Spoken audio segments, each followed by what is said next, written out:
আগামীতে যে ফেব্রুয়ারিতে নির্বাচন হচ্ছে সেই নির্বাচন সুষ্ঠুভাবে করতে পারবেন? তারপর নির্বাচনের পরে কি তিনি তার পেশায় ফিরে যাবেন, নাকি যারা নির্বাচিত হবে তাকে কৃতজ্ঞতাবশত প্রেসিডেন্ট পদে বা অন্য কোনো সম্মানজনক পদ তৈরি করে?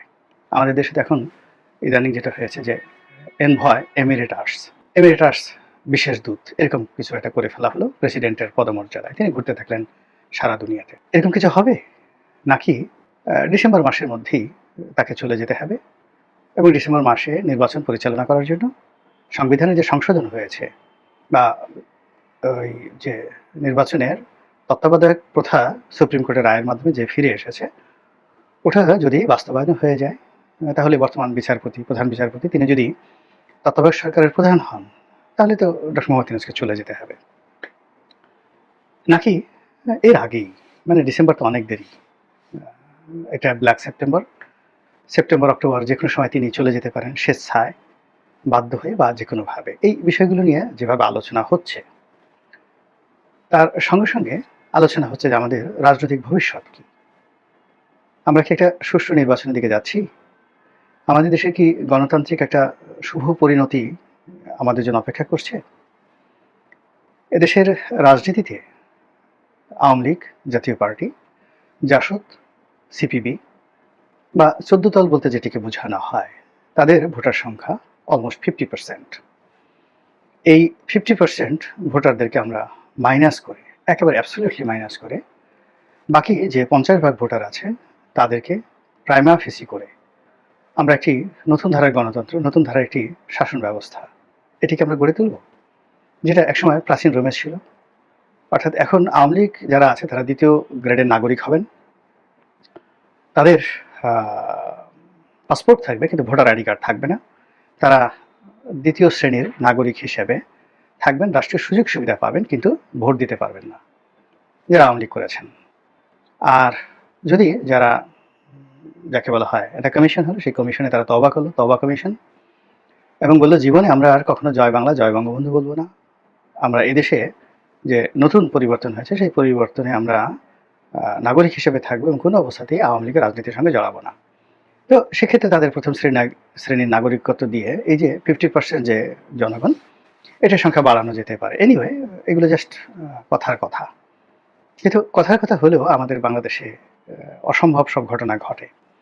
একটা সময় ডক্টর মুনতাসির মামুন ৭১ টেলিভিশনের একটা টক শোতে বলেছেন যে এই বাংলাদেশ সব সম্ভবের দেশ 2015 বা 16 সনে।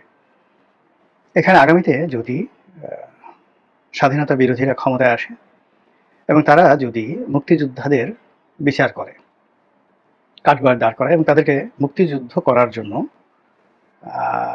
তাদেরকে ফাঁসিতে লটকায়, জেলখানাতে ঢুকায়, তাহলে তিনি অবাক হবেন না। তো 2000 সেই 14-15 সনে ডক্টর মুনতাসির মামুনের মতো এমিনেন্ট যারা বুদ্ধিজীবী, তারা যেটা বুঝতে পেরেছিলেন সেটা 10 বছর পরে এই বাংলাদেশে কতটা বাস্তব ঘটেছে, যেটা বলার মতো না। আবার এখন অনেক বুদ্ধিজীবী আমাদের দেশে, তারা হয়তো অনেক কথাবার্তা বলছেন, আপনার কাছে এটা মনে হতে পারে অসম্ভব একটা বিষয়, হয়তো ভবিষ্যতে হবে না।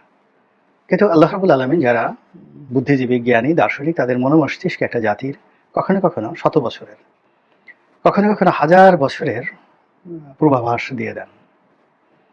আপনি দেখুন এখন আমাদের দেশের যে আগের জমানার যে সকল দার্শনিক ছিলেন, খনার বচনের কথা চিন্তা করেন, চাণক্যের কথা চিন্তা করেন, কিংবা ধরুন রবীন্দ্রনাথ, বঙ্কিম, শরৎচন্দ্র, রাজা রামমোহন রায়, তাদের কথাগুলো যদি স্মরণ করেন, মনে হবে আজকের এই দিনে এই ঘটনাই ঘটেছে এবং আপনার জন্য এই কথাগুলো তারা লিখে রেখে গিয়েছেন। এরকম বিশ্ববিদ্যালয়কে ডাকাতদের গ্রাম বলে অভিহিত করা হয়েছিল আওয়ামী লীগ জমানাতে বা এরশাদ জমানাতে। একজন বিখ্যাত কবি আল মাহমুদ, সারা বাংলাদেশ তোলপাড় হয়েছিল। তারপর সৈয়দ শামসুল হকের, নুরুল দিনের সারা জীবন। একটু চিন্তা করে দেখেন তো, মনে হয় না যেন আজকের, একেবারে আজকের আপনার জন্য লেখা হয়েছে?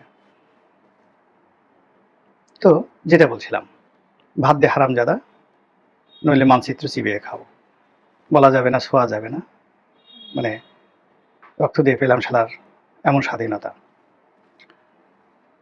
সেই বিখ্যাত কবিতা, এটাকে আপনি কিভাবে মূল্যায়ন করবেন?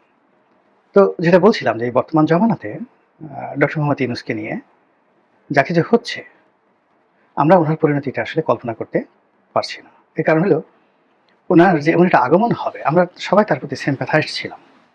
প্রচণ্ড sympathized ছিলাম। এটা ছিল অনেকটা দয়া, অনেকটা করুণা, একটা মজলুম মানুষের প্রতি মানুষের যে ভক্তি এবং শ্রদ্ধা থাকে সেটা। কিন্তু তিনি রাষ্ট্র ক্ষমতায় বসবেন, প্রধানমন্ত্রীর বাসভবনে থাকবেন এবং দেশে যাকে বলা হয় তত্ত্বাবধায়ক সরকারের প্রধান হবেন।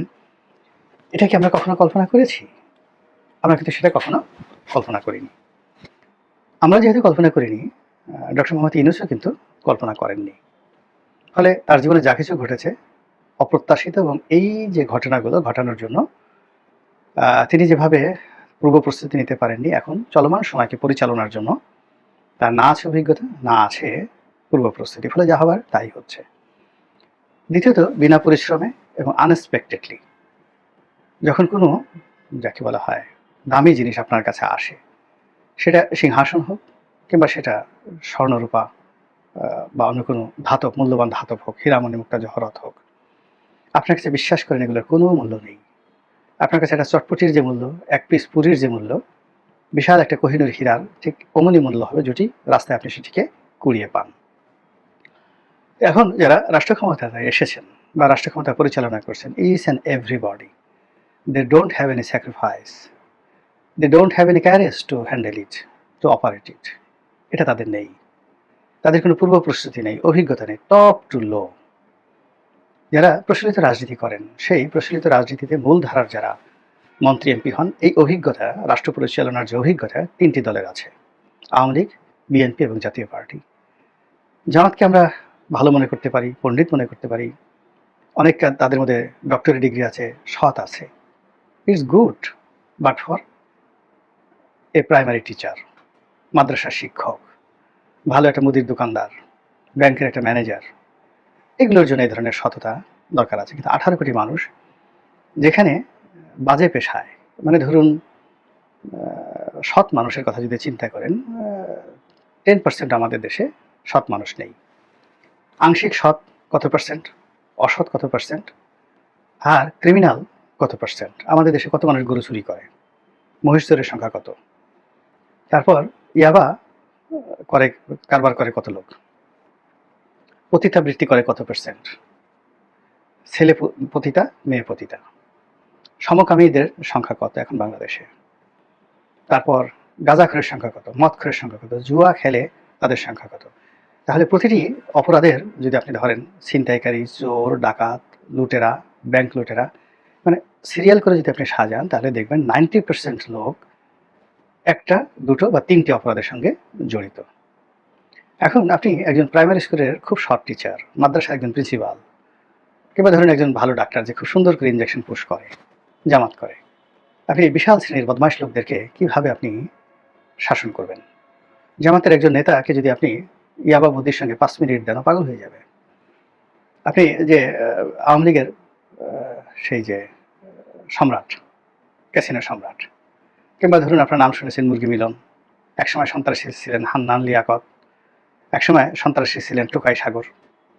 তো সেই আন্ডারওয়ার্ল্ডের টোকাই সাগর, কিলার আব্বাস, ইমন, এদের সঙ্গে যদি জামাতের আমিরের মানে 24 ঘন্টা সোহবত হয়, যে আপনি খালি কিলার আব্বাসের সঙ্গে গাড়িতে করে ঢাকা থেকে চট্টগ্রামে একা একা যাবেন, এখান থেকে একা একা যাবেন, আপনার ইমানি শক্তি কোন পর্যায়ে আছে এটা একটা প্রিলিমিনারি পরিচয় হয়ে যাবে। কিলার আব্বাস গাড়ি চালাবেন, পাশে জামাতের আমির তসবিহ বসে জিকির করবেন লা ইলাহা ইল্লাল্লাহ, এই জিকির করতে করতে আপনি চট্টগ্রাম যাবেন। আপনি পথের মধ্যে যে কয়বার তিনি লা হাওলা ওয়ালা কুওয়াতা বলবেন, কয়বার যে লাফিয়ে উঠবেন, একমাত্র আল্লাহ ছাড়া আর কেউ বলতে পারে না। জাস্ট একটা যোগ করলাম।